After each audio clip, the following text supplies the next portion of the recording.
माननीय स्नातक और प्यारे छात्र,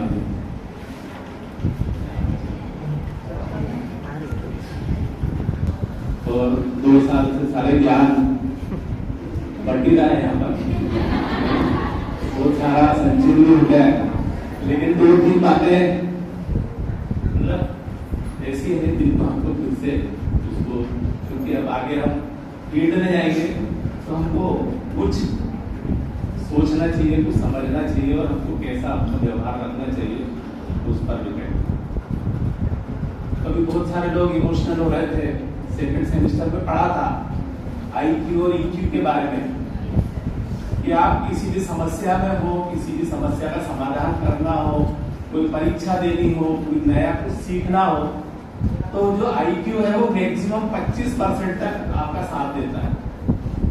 IQ सिर्फ 25% तक साथ देता है। जो आपका EQ है, इमोशनल क्वेश्चन, वो 75% और उससे अबोव वो आपका साथ देता है, तब आप किसी फील्ड में सफल होता है।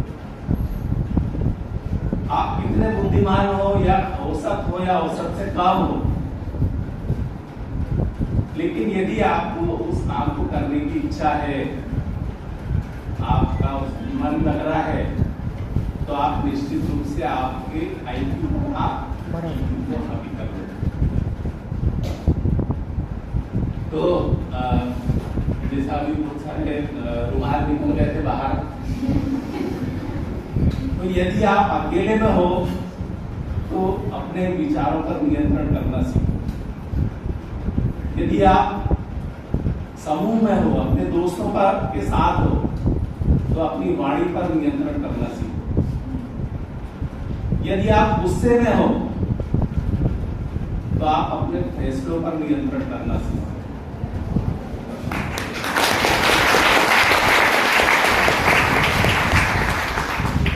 यदि आप किसी सफलता की सीढ़ी पर चढ़ गए हो तो अहंकार पर नियंत्रण रखना सीखो। और यदि कोई ऐसा संक्रांत समारोह हो तो अपने इमोशंस पर नियंत्रण करें।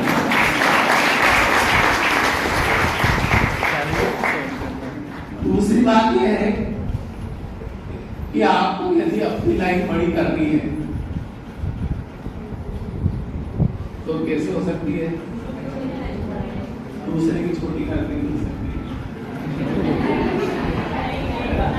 अपनी लाइन अपने आप बड़ी हो जाएगी। तो कभी भी ये वाला तरीका नहीं अपनाए। हम अपनी लाइन पर प्रयास करें और अपनी लाइन को बड़ी करने। तीसरी बात, एक कहानी मेरा थोड़ा सा, एक तीसरी बात ये है कि एक लकड़हारा था और वो लकड़हारा वो जंगल में लकड़ी काटने जाता था। धीरे धीरे उसकी दोस्ती है ना शेर से हो गई। अब शेर से जिसकी दोस्ती हो जाए तो बाकी के सारे जो छोटे मोटे जानवर है वो तो अपने आप को राजे समझते है ना। अब वो जिससे दोस्ती हो गई वो उसने क्या किया कि वो लकड़हारे को बाकी के जानवरों ने भी क्या किया, थोड़ी थोड़ी लकड़ी उसको देने लगते कहीं से बीन कर कुछ, तो वो जो लकड़हारा था उसका जीवन बहुत अच्छे से चलने लगा। अब इसने कहा कि मेरी बहुत सालों से और इतने सब मेरे सब दोस्त हैं, शेर है, सियार है, बाकी भी जानवर है, तो उसने घर पे अपनी पत्नी से कहा कि मैं अपने दोस्तों को दावत में बुलाऊंगा, तुम सब तैयार रहना, बिल्कुल खाना ना बना के तैयार रहना। तो जब उसके दोस्त आए लकड़हारे के, जब उसकी पत्नी ने देखा कि तो सब जंगली जानवर उससे दोस्त हो गए, उसने वहीं से चिल्लाना शुरू किया, ये तुम किसको ले आए और ये सब जंगली जानवर है और ये सब क्या काम के हैं, और इस तरह से उनको अनाप शनाप कुछ भी बता। वो बोले मेरे पास कोई खाना नहीं है, मैं इनको कुछ खाना नहीं खिलाऊं। वो जो लकड़हारा था वो भी बहुत निराश हो गया और वो बाकी जो उसके सब साथी थे जंगल से आए थे वो सब जंगल में चले गए। जब ये अगले दिन फिर लकड़ी काटने पहुंचा तो शेर उसके पास आया, बोले मेरी पीठ पर जो कुल्हाड़ी है उसको मार।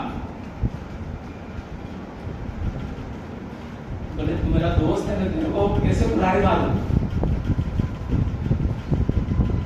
लेकिन उसने शेर ने धमकी दी कि यदि तू मुझे कुल्हाड़ी नहीं मारेगा तो मैं तेरे को खाया।